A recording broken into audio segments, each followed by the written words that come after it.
Oktyabrın 11-də gözlənilən hava şəraiti açıqlanıb.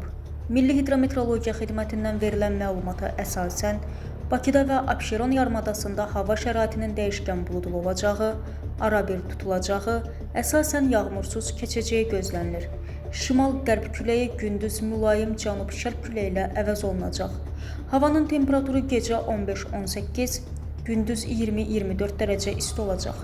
Atmosfer təzyiqi 760 mm civə sütunu, nisbi rütubət isə gecə 75-80%, gündüz 55-65% təşkil edəcək. Azərbaycanın rayonlarında havanın əsasən yağmursuz keçəcəyi gözlənilir. Lakin gündüz bəzi dağlıq ərazilərdə qısa müddətli yağış yağacağı, şimşək çaxacağı, dolu düşəcəyi ehtimalı var. Bəzi yerlərdə arabir duman olacaq. Mülayim qərb küləyi əsəcək. Havanın temperaturu gecə 14-17, gündüz 21-26, dağlarda gecə 5-10, gündüz 10-15 dərəcə isti olacaq.